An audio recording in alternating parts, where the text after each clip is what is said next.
Today in Duskmourn, we get a blue Lich, an almost unkillable zombie, a wild roller coaster ride, and so much more. Let's break them down.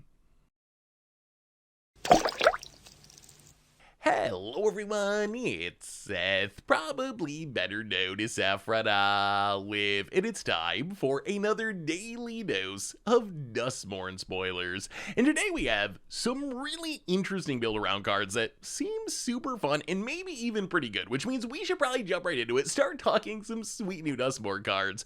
Before we do, a couple of quick reminders. First, if you need any of these cards, you can snag them from our sponsor Card Kingdom over at cardkingdom.com/MTGGoldfish. Second, to keep up on all the latest previews throughout the day, you should head on over to MTGpreviews.com. Anyway, let's talk some Duskmourn. First up today, we get a new red mythic enchantment in the Rollercrusher Ride. So, 3 mana and X. For a legendary enchantment, this says when it enters, it deals X damage of each of up to X target creatures, and then if you have Delirium, if a source you control would deal non-combat damage to a permanent player, you get to deal double that damage instead. So Rollercrusher Ride is sort of a mix between Soulfum, assuming you can turn on Delirium, and Comet Storm, a more expensive Comet Storm. My big concern for this card, even though I really like the design, I think it's a cool card, is I think it just costs too much mana to really be good. If you think about how this works, let's assume for a second you don't have Delirium. If you cast this for 4 mana, you deal 1 damage to 1 target creature, 5 mana, 2 damage to 2 target creatures, 6 mana, 3 damage to 3 target creatures.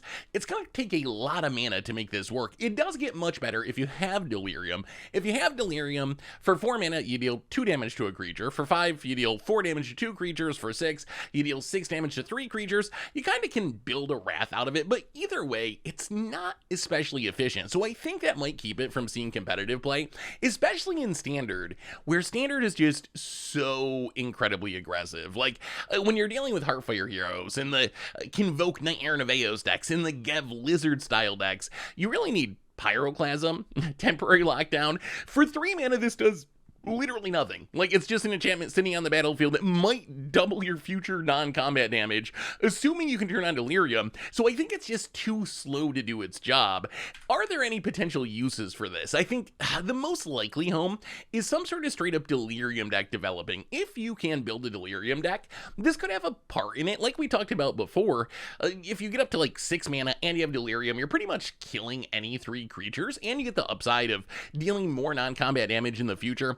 I'm not really sure what your Delirium deck would be doing with non-combat damage, so it's a very weird mix, right? Like, you need to turn on Delirium to make the removal mode of Rollercrusher Ride actually be good enough to see play, but if you are a Delirium deck, how much non-combat damage are you actually going to be dealing outside of the Rollercrusher Ride itself? The other place it would be really sweet is in some sort of burn deck. This is the cheapest version of doubling up your damage, even though it's only non-combat damage, but you do need to jump through that hoop of having Delirium on. So I could see this being like absurd with shocks and lightning strikes and burn spells if you can somehow turn on Delirium. But can you actually do that in a burn deck? Is it worth trying to add enchantments to the decks or battles to the deck or whatever intentionally to try to turn on Delirium? It might not actually be worth the work, even though my lightning strikes dealing 6 or my shocks dealing 4 does sound pretty sweet.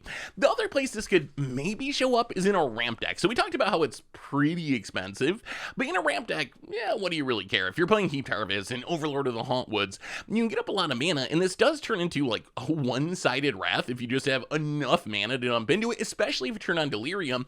And then maybe in like the 5-color Niv Supreme ramp deck, maybe it'd be good there because you're playing stuff like Lightning Helix, so you get more damage out of that. It does power up future damage-based sweepers as well, so like your Pyroclasm is gonna deal 4 damage or whatever, which is nice, so maybe some sort of ramp deck could play it. In Commander, I think this card does have some home, so if you're a deck that's built around dealing non-combat damage, I think this card's probably worth it, even though it's still not very efficient as removal. It is going to depend somewhat on being able to turn on Delirium, but I think you should be able to do that. Most Commander decks, you're going to have some artifacts, you probably have some fetch lands that can get lands into the graveyard, so it shouldn't be too difficult to eventually turn on Delirium. It works well with like Heartless Hidetsugu. If you can turn on Delirium and just tap this, if your opponents are at even life total, they're probably just going to die. Or like Torbrand or Imodane or Urbrask or Purfros. Imagine every creature entering countering with Perforos, dealing 4 damage. That's going to close out the game super quickly. So there are implications from it, but I think it costs like 1 mana too much to really be an exciting card. It's going to take some work to build around this to make it good, and even in its best case scenario, it's still going to be a lot of mana. We also got one of my favorite cards from this set. I don't even think this is that good of a card, but good lord is this card fun. Marina, Vendrell's Grimoire. So it's a 6 mana legendary artifact. When it enters, if you cast it, you get to draw 5 cards. And then it says, you have no max hand size, and you don't lose the game for having 0 or less life. Whenever you gain life, draw that many cards, but then when you lose life, discard that many cards. And then if you have no cards in hand, you lose the game. So the obvious comparison here is the blue Lich's Mastery, and this is pretty close to Lich's Mastery as a 6 mana permanent that lets you draw cards whenever you gain life. So this can generate a huge amount of card advantage. There are some differences here though. There's 2 really important differences that I think makes Marina, Vendrell's Grimoire way worse than Lich's Mastery in most decks. So there was actually a Lich's Mastery deck in Standard back during Dominaria era. It wasn't like a tier 1 deck, but it was a super fun deck that I really love playing. And one of the things that deck would do is take advantage of Chance of Glory, because Lich's Mastery says you can't lose the game. So you could cast your Chance for Glories to take 3 mana extra turns, knowing you couldn't die to the Chance for Glories. If you read Grimoire closely, it doesn't actually work that way. It only keeps you from losing the game from having 0 or less life. So if you cast a Chance for Glory, you're still gonna die. The other place this is really important is you can still lose the game from milling out. So that means if you gain too much life or draw too many cards, you can't just still lose the game even with Grimoire on the battlefield. Of course, there's also some big upsides, like Grimoire leaving the battlefield doesn't mean you lose the game, and it gives you no max hand size, which Lich's Mastery didn't do. So I can imagine this being a ridiculous card advantage engine. Like, it draws 5 cards by itself. It's like an opportunity, even a better opportunity, mixed with a reliquary tower. So by itself, you're refilling your hand, and then any life gain effects are going to draw you more cards. You're just going to need to make sure you have a plan to, for one thing, win the game, and for another thing, make sure you don't mill yourself out and lose to Grimoire. So I can imagine this card just being absurd. Imagine some sort of Jeskai deck in Standard, where you're playing Union of the Third Path. Union of the Third Path, 3 mana instant, draw a card, and then gain life equal to the number of cards in your hand. If you can cast this after Grimoire, you're going to be drawing an absurd number of cards. You're going to be 3 mana draw like 10 cards, 20 cards, something ridiculous, and gain a ridiculous amount of life. So what can we actually do with this card? So I imagine maybe some sort of Jeskai control deck. It synergizes super well with Union of the Third Path, which is 3 mana draw a card, then you gain life equal to the number of cards in your hand. So you play the Grimoire, draw a bunch of cards, followed up with Union, draw an absurd amount of cards, gain an absurd amount of life. You have no max hand size, you got most of your deck in your hand, and then you figure out a way to win the game with those cards. Also, like Lightning Helix, gonna draw you 3 cards, Clay Fried Bricks can make sure you hit your land drops, can draw you some cards. So any of these incidental life gain effects are gonna become supercharged with Grimoire on the battlefield. So I think that's one possibility. Maybe this is just like a card draw engine in a control deck.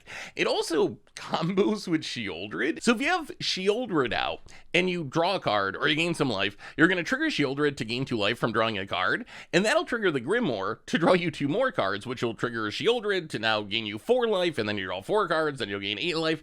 The problem here is, unless you have a way to stop the loop, you will literally just draw your entire deck and lose to milling out. Like, it's a 2-card kill yourself combo, essentially. So I'm not really sure how to break this. If you have a removal spell to kill the Sheoldred, or you can sacrifice it before you run out of cards in your deck, you could gain a huge amount of life and draw your entire deck, which seems pretty sweet. So maybe there's a way to build around this. Another possibility is to try to give it to your opponent. So you just play this as a 6 mana draw 5, and then maybe use like a Coveted Falcon to just give your opponent the Grimoire. They're not gonna have a ridiculous amount of cards in hand. They're probably not built to gain a bunch of life. So then you just hit them and they have to discard their hand, and then you're able to kill them super quickly because they're gonna run out of cards to discard. Speaking of how you actually lose the game to this card, it is worth mentioning, you do have to take the damage. You can have 0 cards in hand and have this on the battlefield, and you still don't die. You need to lose life in some way, and then that'll trigger the Grimoire to make you die if you have no cards in hand. So keep that in mind. You can't actually just like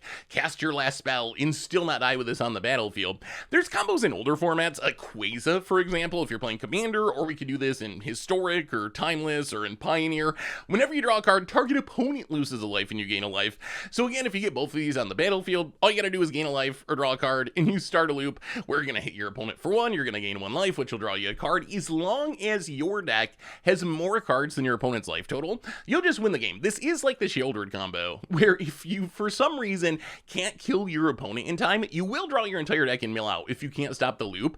But normally you should have more cards in your deck than your opponent has life, and then you'll be able to win the game. In Commander, it seems fun in life gain shenanigan decks, like Will Sign of Peace. Another cool Zedru card where you play this and draw the 5 cards and give it to someone and hopefully wreck them, make them discard their hand. So I think the card is incredibly fun, but I am curious at just how good it is. It is one of the first cards I want to build around because I do love drawing cards, and I think this is a ridiculous way to do it, and I have very fond memories of playing Lich's Mastery, but the exact wording of this card does make me a little bit nervous about how it's going to play in practice. I'm a little worried that I'm going to mill myself out too much or not be able to cast my Union of the Third Path because I'm going to draw too many cards. So it'll be very interesting to see how this plays, but a super cool design that's going to be super fun to play, but definitely high risk because you might end up killing yourself rather than your opponent. We also got an intriguing black 3-drop in Unstoppable Slasher, which is essentially the horror movie villain that can just never die because they got to make a sequel, so you can't actually kill it off. So somehow it gets like crushed by a building and lit on fire, and then you still see like its eyes open at the end of the movie, and you know there's gonna be another one. That is Unstoppable Slasher, a 3-mana 2/3 zombie assassin. It is Death Touch. When it deals combat damage to a player, they lose half of their life rounded up. So this means, let's say you play this on turn 3, you hit your opponent with it on turn 4, they're at 20, they drop to 18 from the combat damage, then they lose 9 more to lose half their life. That's a 3-drop that can attack for 11 damage on turn 4, which is kind of insane. And then if it dies, if it has no counters on it, you return it to the battlefield tapped under its owner's control with 2 stun counters on it. So it is recursive, slowly recursive, but it is going to come back eventually. So Unstoppable Slasher, I will say confidently, it is the best version of this effect. There's a couple creatures from Magic's past, Even Blade Reaper, Virtus of the Veiled, which essentially do the same thing. Unstoppable Slasher just has better stats, it's not going to lose you a bunch of life like Even Blade Reaper, and it comes back from the graveyard. So if you're in the market for this make you lose half your life effect, this is the direction to go. And then the last mode, it's kind of like Persist, kind of like unkeyworded Persist. It does put counters on itself, but your opponent really needs to kill it twice or have exiled beast removal to get rid of it forever, which is powerful, right? Like the fact that this just keeps coming back because it's the Unstoppable Slasher is a really strong effect. We'll see how it lines up with the format though. So my concerns for this card, number 1, it dies to cut down. And I know this isn't dies to Doomblade. Everything dies to Doomblade, right? There's Go for the Throat that's going to kill any creature. So all creatures are equally impacted by that. Dies to cut down's a little different though, because you can control that. If you're building a black deck, you get to make a choice in deck building. Do I play Unstoppable Slasher, knowing that it'll die to cut down, or do I play Preacher of the Schism, which won't die to cut down? So that's the difference there. And I think that is the biggest problem I see with this card. In the decks that would probably want this, at least the generic like black mid-range decks, this is probably just bad Preacher of the Schism. Like I think the upside in not dying to cut down and just like drawing cards and making vampires probably better than trying to high roll into this one attack that makes your opponent lose a ton of life. So I think it might just be bad Preacher. It also lines up pretty poorly with Sunfall and exile based removal. It turns out there is a way to stop the Unstoppable Slasher, which is just Sunfall it, exile it forever. So it's not as unstoppable as it looks in our current standard format. I will say there is one home for this card that I'm really hyped for, which is Bloodletter of Aclazotz combo. Bloodletter of Aclazotz, it comboed with Rush of Dread. We actually played this deck when it first released, and it was pretty sweet, but it has gotten so many toys from Duskmourn. Now we have Unstoppable Slasher, which is the new fastest way to combo with Bloodletter. Like, in theory, turn 3 Unstoppable Slasher, turn 4 Bloodletter, get in the attack with Slasher, you win the game. Your opponent loses half their life, it doubles up because of Bloodletter, game over on the spot regardless of your opponent's life total. How easy it'll be to get in that attack with the zombie, that's another question. Death Touch does help, it's going to make it annoying, but if your opponent knows they're going to lose the game, they're going to try to stop it. We also have actual Russian Red, and now we have Grievous Wound as well, which also combos with Bloodletter Vaclazats. You get in the attack with Bloodletter, double up the draining, and win the game on the spot. So I'm excited to try to build this deck. I also want to shout out Grievous Wound again. So I talked about this card yesterday during our huge spoiler day, but I don't think I gave it enough credit. I think what has sold me on this card, not that it's a great card, but a card that has more implications than I really thought, is, again, that the damage is doubled up. When your opponent loses half their life, it rounds up rather than rounding down, and this actually opens up some really scary combos. Like, for example, let's say you have Grievous Wound out, and then you play Iridescent Vine Lasher with Offspring, so you get 2 of them, and then you play a Fabled Passage. If you actually math out how this works, so you get Landfall Trigger number 1, you get 1 damage from Vine Lasher, your opponent goes down to 19, and then they lose half their life rounded up, so they're going to drop down to 9. This second trigger resolves, your opponent drops to 8 from the Vine Lasher, then they lose half their life rounded up down to 4. The third trigger resolves, your opponent goes down to 3, and then loses half their life rounded up down to 1.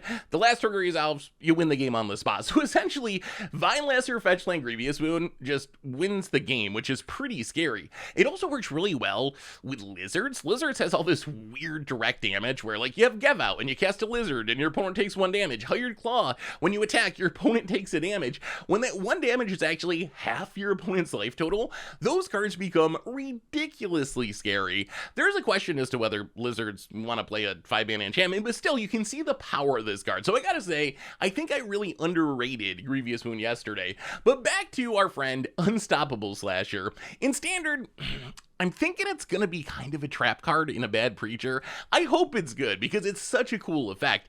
In older formats, you can combo with it. It does take Solemnity. I know everything combos with Solemnity, but you can basically do the Persist combo where you have Solemnity so nothing can get counters, a sack outlet like Woe Strider, so you stack the Slasher, it'll come back into play thanks to its ability. It'll have no counters, so you can stack it again immediately, throw like a Blood Artist into the mix, and you just win the game. In Modern, this is probably just worse than comboing with a Kitchen Finks or a Murderous Redcap, which don't require the Blood Artist because you just gain infinite life with Finks, deal infinite damage with Murderous Redcap, but it would show up, I think, on Arena. We played Solemnity combo on Arena before, and you have to use, like, Putrid Goblin is your combo piece, so having another Persist creature, even this unkeyworded pseudo-Persist, is actually a big deal for Solemnity combo in Arena formats in specific. In Commander, I think this is a card that's mostly good based on its creature types, which is Zombie and Assassin.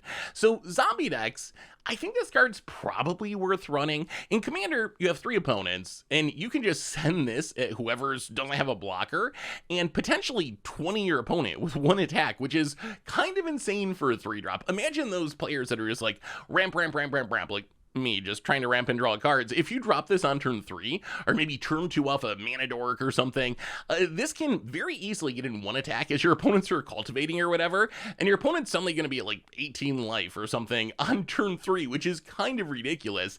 Even a better home for this card, though, Assassins. And I think this is part of what Wizards was going for, giving an upgrade to like all the new Assassins that we got in the Assassin's Creed set. So really get an Ezio or Alatar, Trada. So I think it's an easy inclusion there. We need more good Assassins to round out these decks, and it plays pretty well with the theme of some of them. Like Ezio, you really want someone down under 10 life. Making your opponent lose half their life is a really good way to make that happen. So good card for zombies, great card for Assassins. So Unstoppable Slasher, I love the design, I love the flavor. Its recursive ability is very, very powerful. I just worry that maybe its stats aren't good enough to let it beat out the other options, but we're gonna have to wait and see. I think it's worth trying at least, and the Bloodletter Vaclazats combo seems really cool. We also got a blue 2-drop in Silent Hallcreeper, which is kind of a weird one. So it's a 2-mana 1/1 enchantment creature horror. It can't be blocked. When it deals combat damage to a player, you choose one that hasn't been chosen. Put 2 counters on it. draw a card, or it becomes a copy of another target creature you control. So this card is very weird. The closest thing I could think of is like kind of a surge engine, is this unblockable 2-drop that levels up. I don't know if this is a very great comparison though. If you think about this card, it starts off on turn 2 as a 1/1. You hit your opponent, it becomes probably a 3/3 or you draw a card, and then the next time you do the opposite, either put the counters on it or draw a card, and then eventually you copy a creature. One of the challenges of this is the last mode is actually kind of tricky to manage. You think, oh, it's all upside, right? I get to copy my best creature, that's going to be awesome. But it turns out you can't say no to that ability. You have to choose one that wasn't chosen. And it doesn't get around the legend rule. So if your only copying option is a Shieldred or a Glissa or a Gix or something, and you choose all the other options, you're going to have to copy a legend and just put one of them in the graveyard, which is kind of awkward. You also lose its abilities once you copy the creature. So it's no longer going to be unblockable, which is a little bit awkward. I almost think that last mode is a drawback in some cases as much as the upside. On the other hand, if you're like, get an attack with this, get the counters on it, get in another attack with this, and draw a card, and then the last attack you get in and turn it into a Preacher Schism with 2 counters, or an Enduring Curiosity with some counters, or even a Caustic Bronco, then this card can be insane. It works really, really well with the impending creatures. That's kind of the dream, right? If you can turn this into a Overlord of the Hauntwoods, an Overlord of the Mistmoors, and start getting their attack triggers, you're probably going to steamroll and just win that game super easily. It also is kind of cute with Mockingbird, so the trick here would be, we're talking about how having to copy a creature might be a downside in some cases rather than an upside. One way around this is to have multiple silent Hallcreepers, and then when you choose the last mode, it can become a copy of a Silent Hallkeeper, but it'll be a new copy of Silent Hallkeeper. So then you'll be able to start the process over again of more counters and more card draw. So you can do this by playing multiple Silent Hallcreepers, or maybe Mockingbird, which is, oh, that card's so good. I think one of my favorite Bloomburrow cards. That card has really, really impressed me. But you can Mockingbird to get a copy that way, get a flying copy of Silent Hallcreeper. Again, another card that dies to cut down. It does help that once you get the counters on it, it dodges, but that's still a bit of a concern. I think the biggest concern, though, is Silent Hallcreeper better than the other options, even if we just narrow it to mono blue? In the 2-drop slot, you got like Duelist of the Mind, you got Fairy Mastermind, probably the biggest staple. You got other stuff like Kitsa that shows up sometimes, Malcolm, Shoreline Looter. Is Silent Hallkeeper gonna beat these cards out? I'm not exactly sure. I feel like I would rather still just play Fairy Mastermind probably, and depending on the deck, some of these other cards might also be better. So I feel like Hallcreeper, it's a fine card. I like its unblockability. Again, the flavor is really cool of this like lurking monster shapeshifter thing. So it's a really, really cool design. Just how strong it is though, I'm going to go with this card ends up being mostly unplayed, but I'm hoping I could be wrong on this one because it is really sweet. As far as lower rarity cards, we have some really good ones today, starting with Popular Egotist. So it's a 3-mana 3/2 black human rogue. You can pay to sacrifice another creature or enchantment to give it indestructible and tap it. Most importantly, it says, whenever you sack a permanent, target opponent loses a life and you gain a life. If this sounds familiar, it's basically Mayhem Devil. So twist on Mayhem Devil, obviously, where Mayhem Devil can deal its damage to any target. So sometimes you use it to snipe a creature, although most of the time, Mayhem Devil is going face. Popular Egotist does have the upside of actually gaining you life. It's like a Blood Artist version of Mayhem Devil, so I could see this showing up in like the Cauldron Familiar decks and Pioneer, even back to Modern, we see Mayhem Devil show up in Sacrifice decks. If you're a Mayhem Devil deck, this is just the next best option. I don't know if it beats out Mayhem Devil. I kind of think Mayhem Devil probably is still better. It has 1 more toughness, it can hit any target. Popular Egotist can make itself indestructible, but 2 mana is a lot to leave up in older formats. But I think this is like Mayhem Devil's copies 5 and 6, and there's just not another Mayhem Devil that's anywhere near as efficient, so I think this does have a role in those sacrifice decks in Pioneer and in Modern.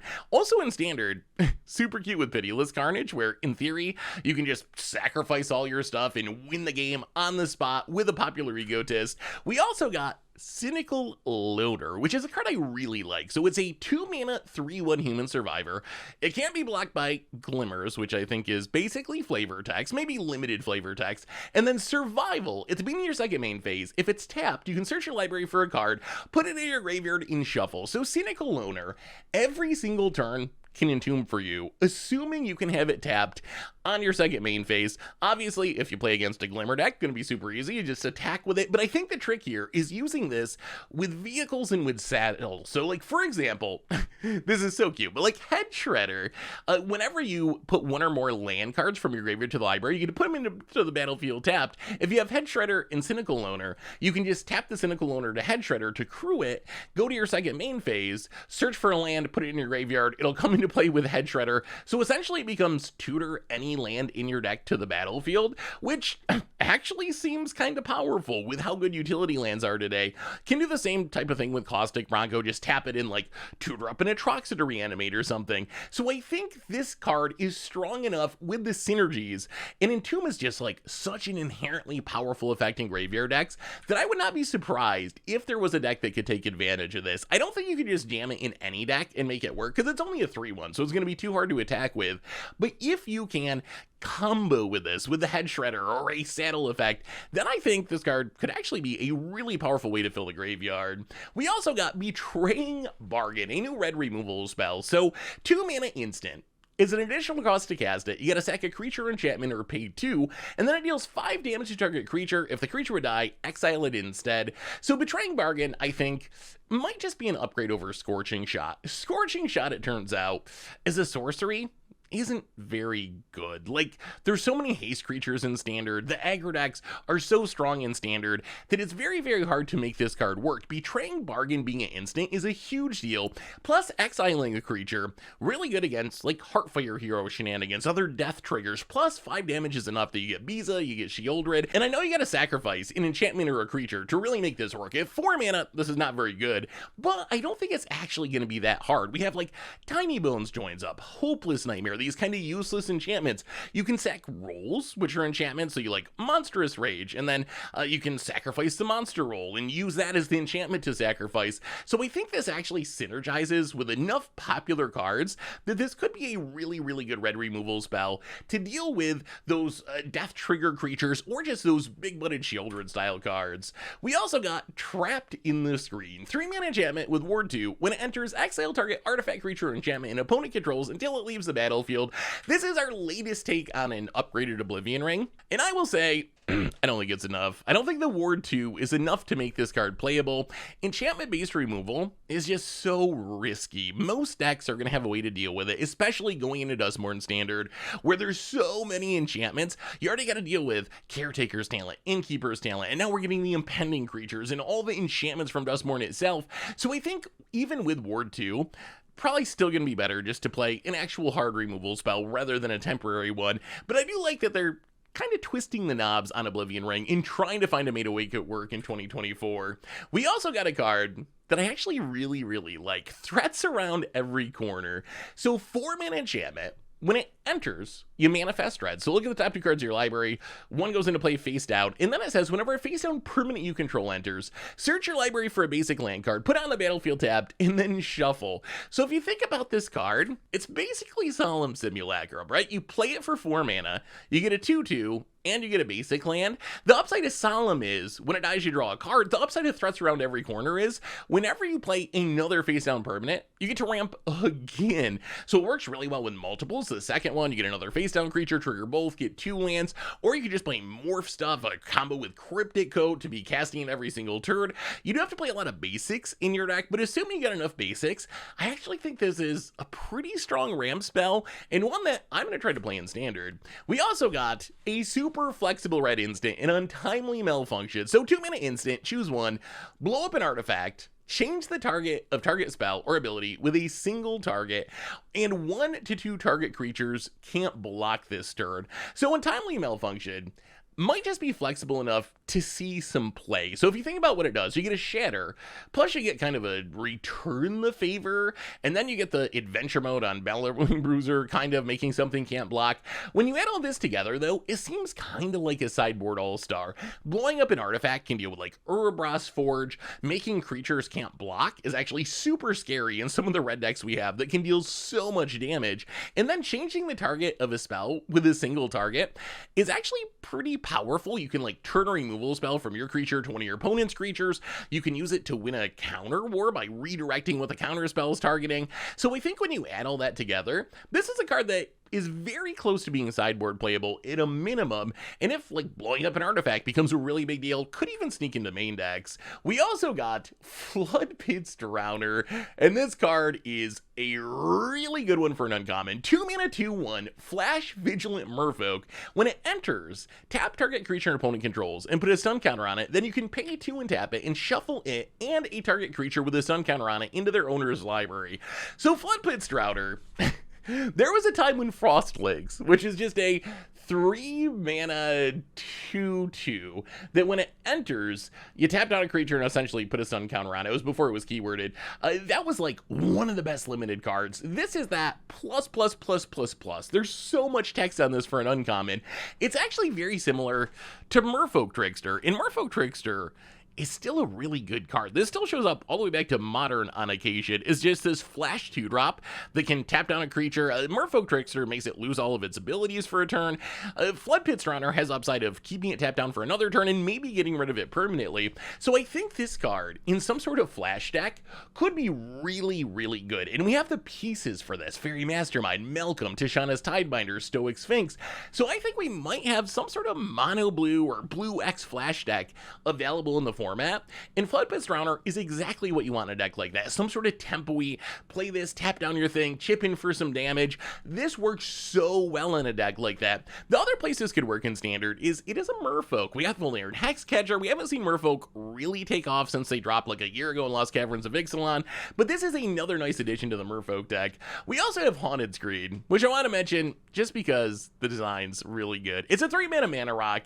It taps to make white or black, and then you can pay 1 life to make green, blue, or red, and then you can pay 7 to put 7+1/+1 counters on it. It becomes a 0/0 spirit creature token in addition to its other types, only do it once. So this card, I don't think it's like especially good. It's a 3 mana rock, but the flavor is really good for a haunted TV, because you start off with a black and white TV, but then you can upgrade it to a color TV, and then the creature comes out of the TV and it like haunts you or whatever by paying 7 mana to put the counters on it. So I just wanted to shout out how cool the design is. I mean, if you want to play in a commander deck, go for it. It's like fine. It's not optimal by any stretch, but it is a really, really sweet top-down design. Finally today, we got a bunch of Draft Shaft stuff that you can check out over at MTGPreviews.com. Anyway, that brings us to the end of our daily Duskmourn spoilers for today. So, what's your favorite card of the day? What are you thinking about the set? Let me know in the comments, and I'll be back tomorrow with even more Duskmourn spoilers. So until then, have an amazing day, everyone, and I will talk to you soon.